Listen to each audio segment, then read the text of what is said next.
PTV, Telebisyon ng Bayan.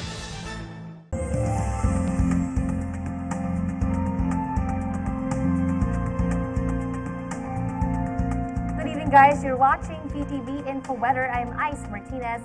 And for tonight's latest gale force warning has been raised over the seaboards of Luzon. This is for fisher folks and owners of small boats are advised not to venture out into sea, particularly over the seaboards of Calayan and Babuyan group of islands, as well as here in Ilocos provinces and over here in Cagayan Valley and portions of Bicol provinces. Now, the northeast monsoon is packed with winds reaching up to 60 kilometers per hour, and sea condition is rough to very rough in those areas. Now, large sea vessels are also alerted against big waves reaching up to 4.5 meters.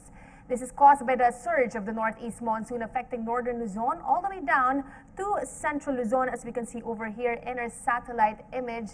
And as of the rest of the country, the tail end of a cold front will pull in cluster clouds over here in Visayas as well as here in Mindanao. It's affecting half part of the Philippines today until tomorrow. Based on the latest forecast of Pag-asa, cloudy skies with light to moderate rains and isolated thunderstorms will be experienced over Mindanao and regions of eastern and central Visayas. Now, cloudy skies with light rains is expected over Cagayan Valley, Cordillera, as well as here in Aurora and Quezon provinces, while partly to cloudy skies with isolated late rain showers and thunderstorms will also be experienced over the rest of Visayas as well as here in Metro Manila. Now, Pag-asa clarifies, we may be experiencing a more humid and hotter weather in the afternoon, but they have yet to announce the official onset.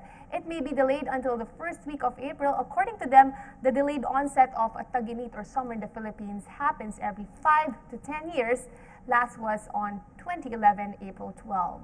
As for metro cities tomorrow, over here in Metro Manila, we have a higher chance of experiencing thunderstorms in the afternoon or evening with a possible high of 34 degrees tomorrow, while Metro Cebu and Metro Davao is also affected by the tail end of a cold front. We may experience cloudy skies with thunderstorms in the afternoon, most especially on a Friday for Metro Davao. Now, let's head on now to our weather abroad for our Asia cities outlook tomorrow. Over here at Beijing, we have partly cloudy skies as well as in Hong Kong, while cloudy skies over Seoul and Taiwan and thunderstorms over at Singapore. Meanwhile, let's check out the northeastern coast of Australia over at Queensland, wherein a powerful tropical cyclone made landfall, causing major damages and thousands of homes without electricity, power lines, and the powerful center of Cyclone Debbie, Category 4 at that time, is packed with maximum sustained winds of up to 260 kilometers per hour, lashed through the coastline between Airlie Beach and Bowen around midday Australia local time.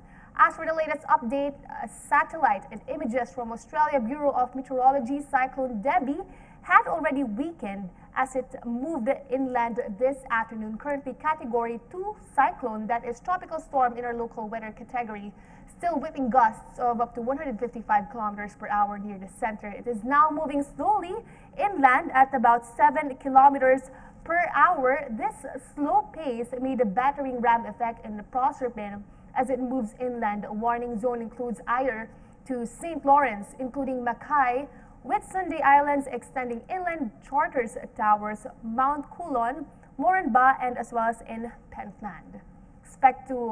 This cyclone is expected to linger inland for 2 more days in Queensland.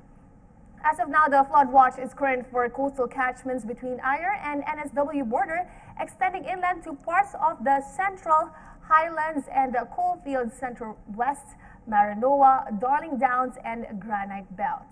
Debbie is now the strongest cyclone that hit Australia since the 2011 tropical cyclone Yasi, which cost more than $600 million in damages. Now, the local government has yet to receive damage reports of the current cyclone, hopefully first thing tomorrow. As of now, only 1 injury report has been received.